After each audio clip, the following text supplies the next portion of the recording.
A multi-partisan delegation of Canadian MPs arrived in Taipei this week, delivering a message of support to Taiwan, just as the island finds itself in the midst of escalating tensions. Taiwan's issues are Canada's issues, and Canada's issues are Taiwan's issues.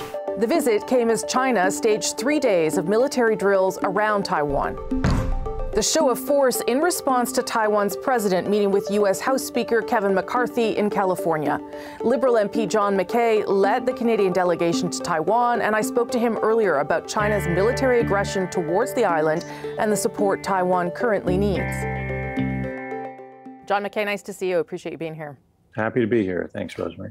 So, Mr. McKay, you led a delegation of MPs to Taiwan this past week. I wonder what you can tell us about what Taiwanese officials told you in terms of what they are looking for from Canada, or what their message was for Canada.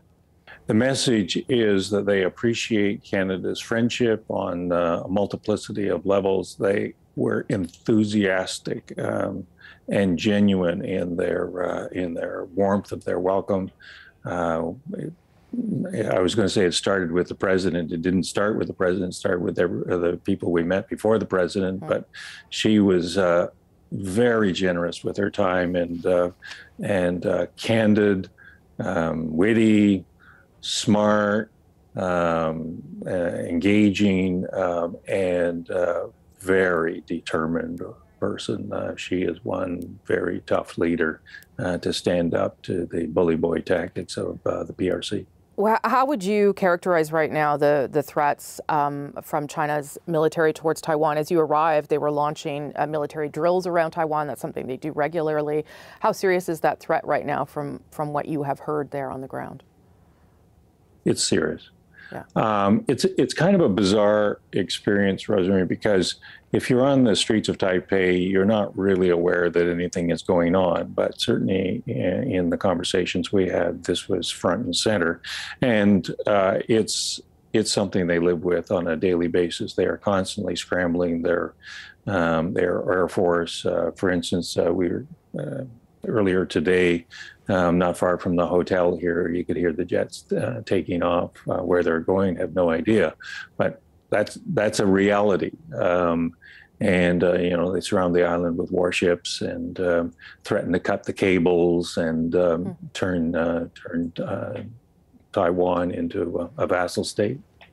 You talked about President Tsai there. I understand there wasn't a direct ask for Canada for military assistance, but from what you understand, is that something the government is considering, should be considering? From your takeaway from this visit is what, in terms of what Canada should be offering for support? Well, I think political support is probably as important, if not more important than defense. There were conversations that we had about defense relationships and things of that nature, yeah, which I won't get into. But the political support is probably as important. As you know, Taiwan occupies a peculiar place in the political firmament.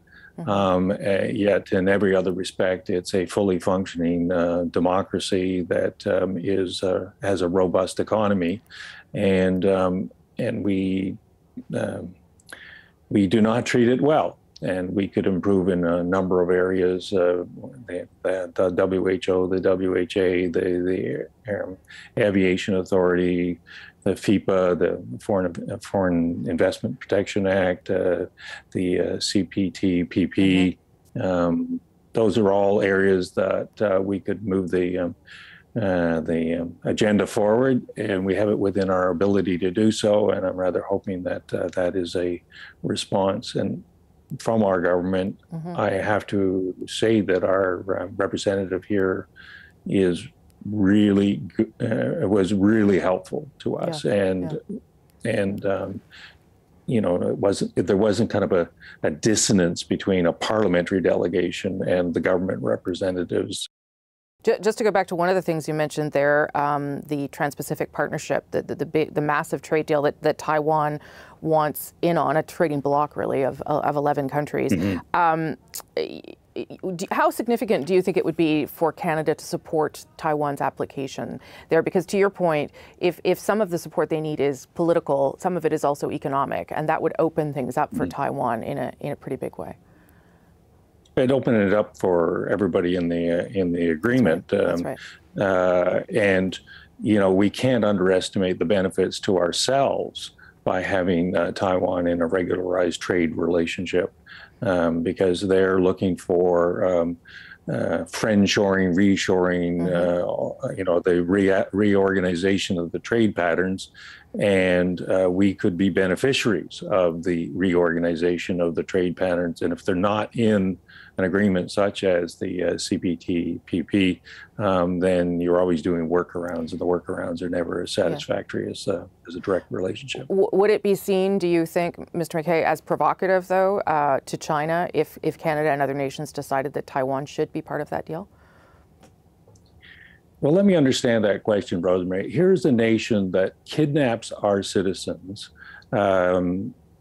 tries to influence our elections, runs police stations to disrupt diaspora communities, runs balloons over top of our nation, runs influence operations in our university, steals regularly intellectual properties, and we should be concerned about whether this should be disruptive or offensive to China. I kind of don't understand the thinking among those who spend their time worrying about what China might think about something. China has taken itself out of the realm of civilized nations, and CPTPP is an opportunity to bring one of the civilized nations into a trade arrangement. So I'm not unrealistic, but I still think that we spend a lot of time worrying about what China thinks. I hear you. I want to ask one last question about cyber threats, because I know that was part of the conversation there as well. And as you may know, there's been a lot of cyber threats and attacks in this country just this week emanating from Russia. What could Canada learn from Taiwan on that front, Mr. McKay? Is there anything that they are doing that is effective or different given the pressure that they're under from that perspective? They have 1 million cyber attacks a day. They can't afford the luxury of dividing up who does what, when, where. They have one minister who's overall charge of digital affairs.